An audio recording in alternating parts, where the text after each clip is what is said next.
Laura e esse é o Sobreviver na Europa.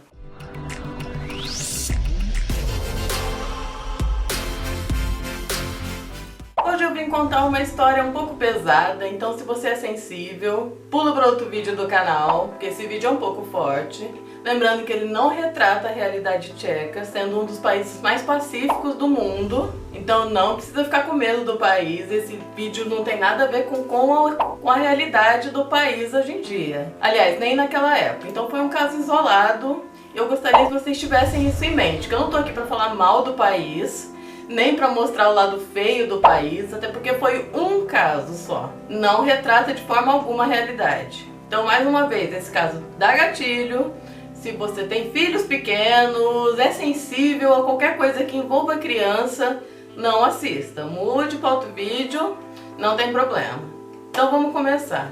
No vídeo de hoje eu vou contar a história da órfã, mas é a história real, que na verdade é uma tcheca. É a história da Bárbara Skrilova e essa história aconteceu na cidade de Kurin, que fica perto da cidade de Brno. A Bárbara sofria de uma doença que causava deficiência hormonal, atrasando assim o desenvolvimento e crescimento do seu corpo como uma menina normal, o que a mantinha mesmo depois de adulta com a aparência física de criança, como uma menina de 12 anos, e ela usava isso a seu favor, e assim ela poderia escapar das consequências legais dos seus atos. Devido à sua rara condição, ela entrava e saía de hospitais. E até que ela começou a se tornar agressiva, não querendo mais fazer nenhum tipo de tratamento, pois assim ela desenvolveria o corpo de mulher e não poderia mais se passar por uma criança. E quando começou a agravar essas características violentas, ela foi internada no hospital psiquiátrico, onde foi comprovada a sua sociopatia e um comportamento violento e obsessivo. Ela passou a adolescência toda praticamente em hospitais psiquiátricos, mas sempre dava um jeito de fugir. Aos 33 anos, ela acabou conhecendo Katarina Morova, uma jovem tia de 2 meninos, Ondrej de 8 anos e Jakub de 10. E a Katerina, por sua vez, também vinha de um histórico psicológico bem complicado desde a infância. Desde crianças elas eram muito religiosas, assim, demais mesmo, e a Katerina até se achava um pouco profeta, digamos assim. Claro, além de vir todos esses problemas desde a infância, ela também teve problema com o marido, os pais dos meninos. E nessa união nuclear de 3 mentes muito perturbadas e muito obsessivas, sociopatas, digamos assim, surgiu uma amizade. E a Bárbara foi morar nessa casa onde viviam as 2 irmãs e os 2 meninos. E pouco a pouco ela começou a implicar com os meninos, fazia coisas e falava que era eles. Bem aquela história do filme mesmo, ela se fingia de coitada e falava que os meninos eram desobedientes. E reclamava muito pra Clara, e às vezes até tratava a Clara como mãe dela. Sabendo que as 2 irmãs eram muito religiosas, a Bárbara as convenceu a seguir uma nova religião, que na verdade era uma seita chamada Movimento Graal, que era baseada em escrituras do começo do século XX. Entre outras coisas muito obscuras nessa seita, também aceitava incesto, assassinato e tortura. Com o tempo, Clara, a mãe dos meninos, começou a acreditar nas histórias da Bárbara, que os meninos eram mal educados, que eles eram mal criados, que eles não obedeceriam de jeito nenhum. Então a Bárbara teve a ideia de colocar uma jaula no porão da casa e colocar os meninos lá dentro, porque aí por essa jaula eles receberiam alimentos, água, porque dentro dessa jaula eles se comportariam. Ela também conseguiu convencer as irmãs de que os meninos estavam possuídos por entidades malignas, que por sua vez queriam acabar com essa seita. E assim foi feito. Os 2 meninos foram colocados numa jaula pelas 3 mulheres e não saíam pra nada, nem mesmo para ir ao banheiro ou para dormir.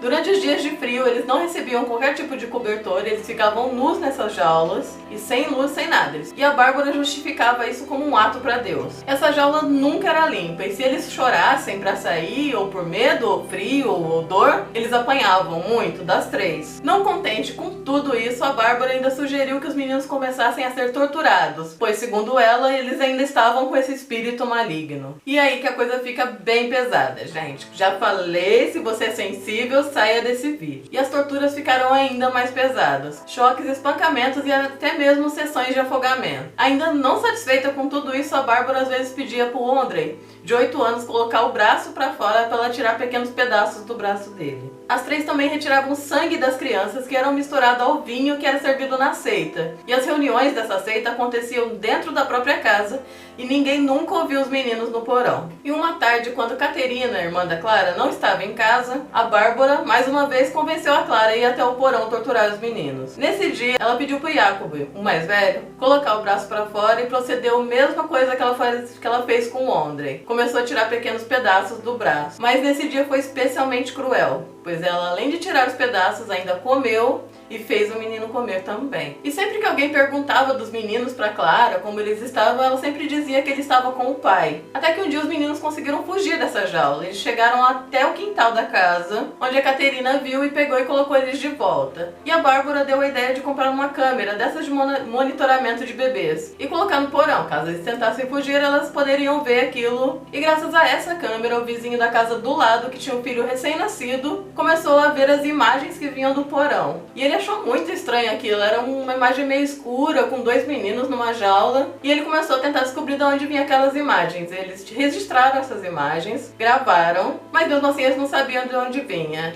Até que eles começaram a desconfiar das vizinhas. No dia 10 de maio de 2007, cerca de um ano depois que os meninos estavam enjaulados, finalmente a polícia chegou na casa. As irmãs tentaram fazer de tudo para que eles não descessem pro porão, mas é claro que a polícia foi e abriu o porão. Chegando lá, o estado era absurdo. O cheiro era absurdo, tinha sangue por todas as paredes. Era realmente algo inacreditável, assim. E quando a polícia entrou nesse porão, além de ver os dois meninos na jaula, eles viram uma menininha no canto, sentada com uma pelúcia na mão. Logo eles recolheram a menina, que estava em bom estado de saúde, e mandaram ela subir. E os meninos estavam num estado de saúde péssimo. Eles estavam muito machucados, com feridas infeccionadas. Um deles estava inconsciente e o outro em estado de choque. Essa menininha também disse que era prisioneira ali e ela disse que o nome dela era Ninha e que ela era filha adotiva da Clara. Eles entregaram a menina para uma assistente social e foram socorrer os meninos. Essa menina, lógico, era a Bárbara, que estava disfarçada e conseguiu fugir na hora. Durante o julgamento, ambas as irmãs colocaram a culpa na Bárbara, dizendo que ela tinha feito uma lavagem cerebral nelas, que elas não sabiam o que estavam fazendo. Mas o menino mais velho, o Jacob,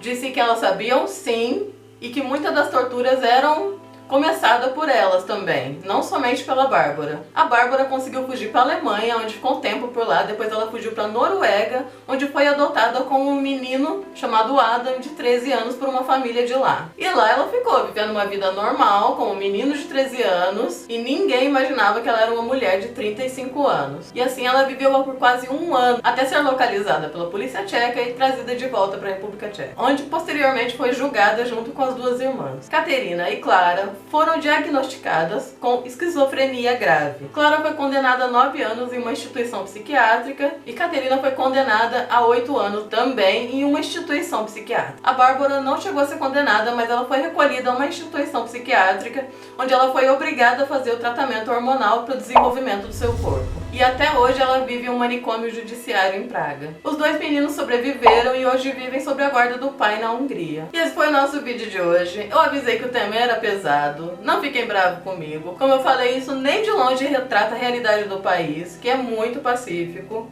Não fiquem com medo por causa de um caso isolado. O mundo inteiro tem gente torta, não é mesmo? Então deixa o like, se inscreve no canal e até o próximo vídeo.